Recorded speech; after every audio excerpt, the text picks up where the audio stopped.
లక్షల మంది కోట్ల మంది చూస్తున్న social media Facebook, WhatsApp, Instagram, YouTube ద్వారా మీ బిజినెస్, వ్యాపారాలు, రియల్ ఎస్టేట్ ప్రమోషన్స్ చేయబడును. పబ్లిసిటీ అండ్ ప్రమోషన్స్ కొరకు ఇప్పుడే కాల్ చేయండి. చాలామంది మాకు మెసేజ్లు పెట్టారు, మిస్టర్ బిగ్ బాబు గారు మీరు ఖచ్చితంగా మాట్లాడాలి, నందూస్ వరల్డ్ స్కామ్ గురించి మీరు మాట్లాడాలి, అసలు ఏం జరిగిందంటూ చాలామంది మాకు మెసేజ్లు పెట్టారండి. కొంతమంది అయితే కామెంట్లు పెట్టారు, వాళ్ళు కమ్మ కులానికి చెందిన వాళ్ళు చౌదరీస్ అంట కదా, బాగా ఫేమస్ చౌదరీస్ అంట కదా గుంటూరులో అంటూ మరికొంతమంది కామెంట్లు పెట్టారు. మొత్తం కూడా మాట్లాడతానండి, ఒక్క పాయింట్ కూడా మిస్ కాకుండా ప్రతిదీ కూడా నేను మాట్లాడతాను. ముందుగా ఫస్ట్ టైం మన ఛానల్ని విజిట్ చేస్తున్నట్టయితే ఖచ్చితంగా లైక్ చేయండి, మీ అభిప్రాయాన్ని కింద కామెంట్ అయితే చేయండి. నందూస్ వరల్డ్ అండి, వీళ్ళిద్దరూ కూడా మొగుడు పెళ్ళాలు, ప్రతిరోజు కూడా లగ్జరీ లైఫ్ అన్నమాట. చాలా రిచ్ లైఫ్ ఉంటుందండి.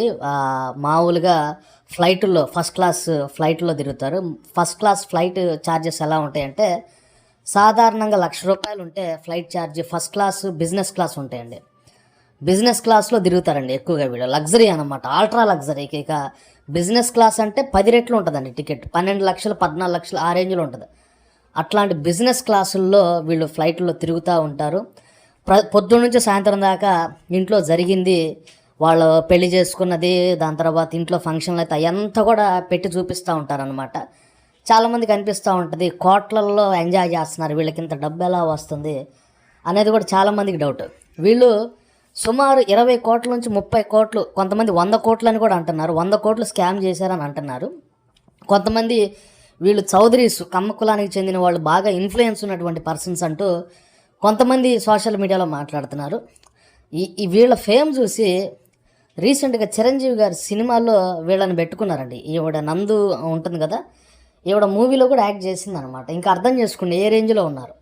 అయితే చాలామంది అంటున్నారు, అసలు వీళ్ళు ఏం పని చేస్తారు, పొద్దు నుంచి సాయంత్రం దాకా వీడియోస్ చేస్తూ ఉంటారు, లగ్జరీ లైఫ్, లక్షల్లో ఎంజాయ్మెంట్లు చేస్తూ ఉంటారు, లక్షల్లో ఖర్చు పెట్టి ఫంక్షన్లు చేస్తూ ఉంటారు, వీళ్ళకి ఇంత డబ్బు ఎక్కడి నుంచి వస్తుందంటే, ఫస్ట్గా యూట్యూబ్ ఛానల్ ఉందండి వీళ్ళకి.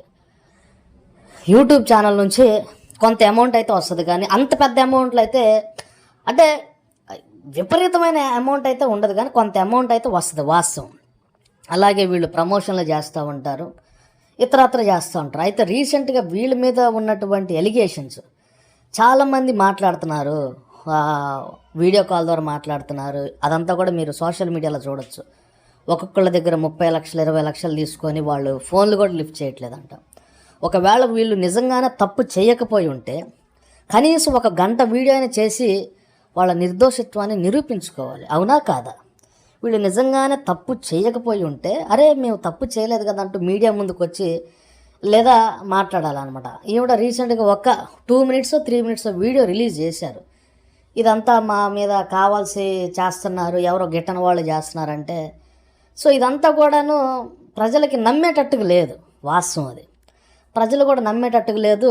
అన్ని న్యూస్ ఛానల్స్లో, తెలుగు అన్ని న్యూస్ ఛానల్స్లో వీళ్ళ గురించి స్కాములు చేశారంటే పెద్ద పెద్ద థంబ్నెయిల్స్ పెట్టి చేస్తున్నారు. చాలామంది బాధితులు కూడా పోలీస్ కంప్లైంట్లు కూడా ఇచ్చారనమాట. ఒక్కొక్కరి దగ్గర 20 లక్షలు 30 లక్షలు డబ్బులు తీసుకున్నారంటూ పెట్టారు. ఈవిడ ఒక వీడియో రిలీజ్ కూడా చేశారు, మా పైన ఎవరు ఇట్లా చేస్తున్నారనేది. మొత్తానికైతే పోలీస్ స్టేషన్లో ఒక 10 పోలీస్ స్టేషన్లు అనుకుంటా కేసు అయితే వాళ్ళు తీసుకున్నట్టున్నారు, పోలీసులు కంప్లైంట్ తీసుకున్నట్టున్నారు. ఇక చూడాలన్నమాట ఏం జరిగిద్ది అన్నది.